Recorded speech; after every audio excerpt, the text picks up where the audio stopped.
日本に来て9年気づいたことがあります。かつての自分はもう存在しないって、言語を学んだだけではない、自分の性格の核だと思っていた5つの習慣まで失ってしまったんです。一体何を失ったのって、今日はその5つの習慣を話します。1つ目、他人と比べなくなった。2つ目、食事マナーが180度変わった。3つ目、相手を優先する思考に変わった。4つ目、ゆっくり生きられるようになった。5つ目、強い個人として生きるようになった。ぜひ最後まで聞いてみてください。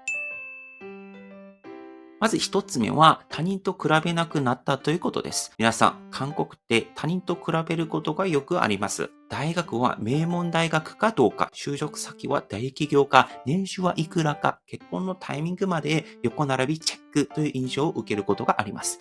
というのも、周りは凄まじいスピードで変わっているのに、自分だけ変わらないと緊張してしまうのです。もちろん、それに乗っかれたら凄まじい利益が得られます。だからこそ、レースから外れるのが怖い。僕も韓国にいる頃は、周りと自分をよく比べていました。あの子は勉強ができるんだな。あの子はイケメンだなって。で、それに疲れて、韓国ね、18歳、19歳の頃に、そういう思想を少しずつ下ろそう。そういう思想をやめようというふうに思っていた頃でした。そして日本に来てみたら全然違ったのです。会社も働き方もバラバラ。評価の基準がはっきりしていない。他人は他人の人生のスイッチがオンになりました。最近は他人のことに無関心すぎるかもと思うことすらあるぐらいです。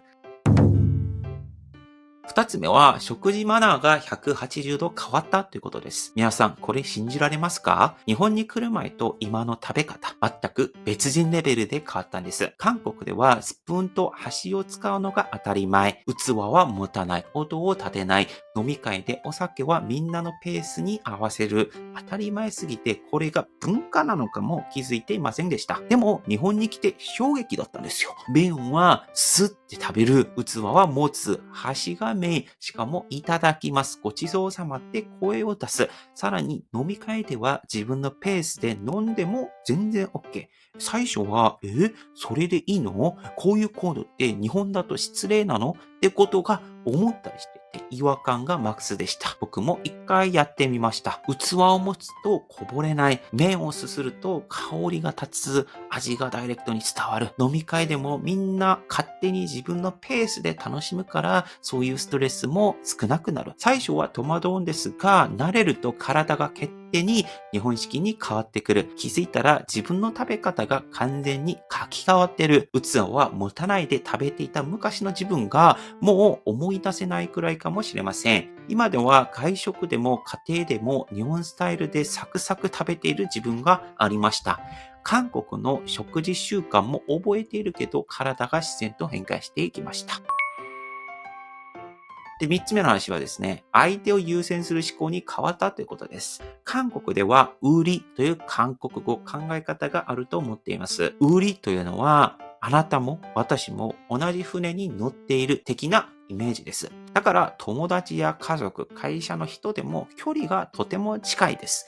思ったことはすぐ言っちゃう。これどう思うってすぐ聞くし、感情もバンバン出します。同じ船に乗っているから、ずらさないようにガンガン考え方を共有するんじゃないかなというふうに思います。でも、その分、衝突も起きやすい特徴もあると思います。僕も韓国では思ったことは全部口に出すタイプでした。それ違うんじゃないとか、こっちの方がいいよとか、ストレートに意見を言うのが当たり前でした。でも、日本に来てびっくりですね。皆さん、言葉が少ないのか？いや、正確に言うと、相手を思いやるために言わないのかもしれません。日本では空気を読むありますよね。言葉にしなくても、相手が何を望んでいるか、何を嫌がるかを考えて行動する。最初は、何を考えてんの？って不透明でした。でも、慣れると、摩擦とか人間関係の考え方が劇的に変わったんです。僕は気づきました。発信する前に一度相手の視点でフィルターをかける習慣がついたのです。例えばメールを送る前に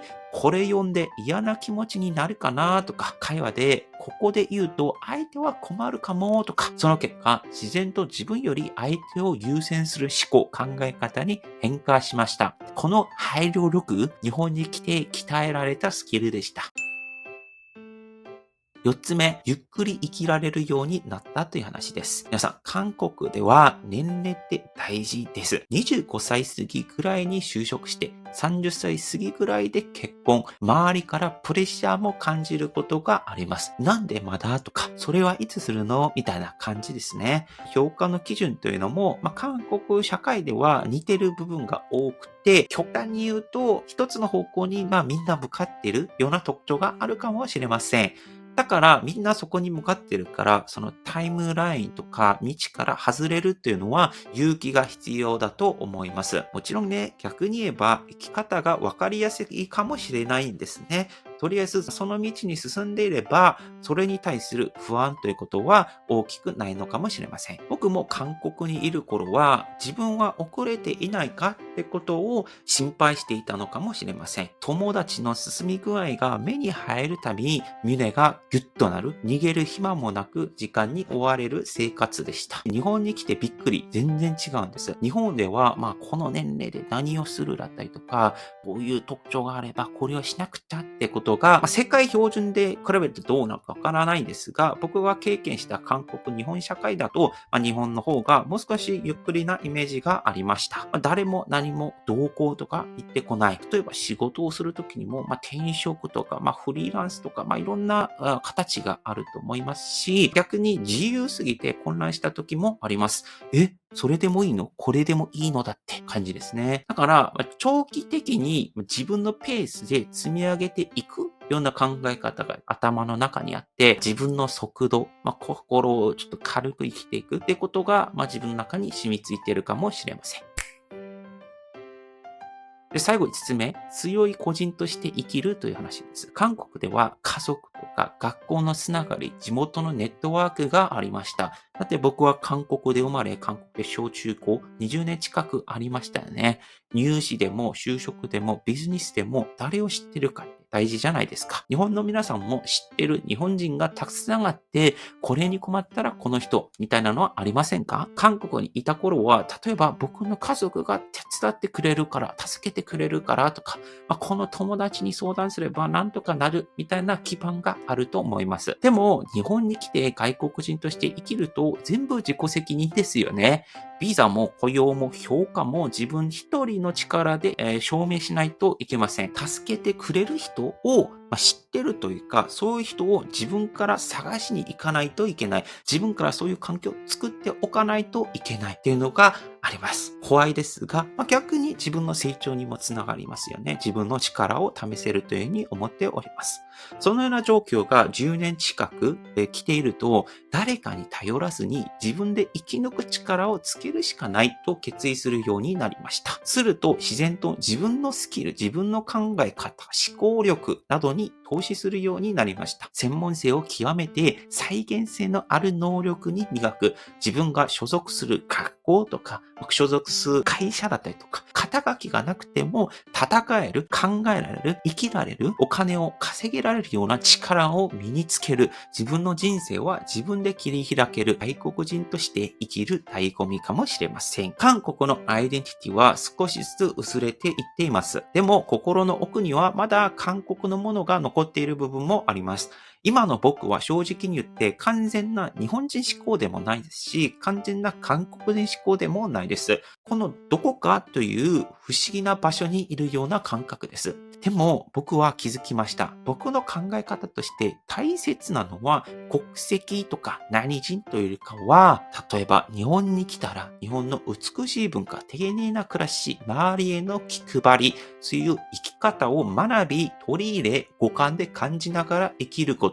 毎朝のコーヒーの香り、電車の静けさ、街の景色、全部が自分を作っています。僕は今日も地球人として目の前の一瞬一瞬を大事にして生きています。韓国の記憶も日本の感覚も全部抱えて自分だけの人生を描いていきます。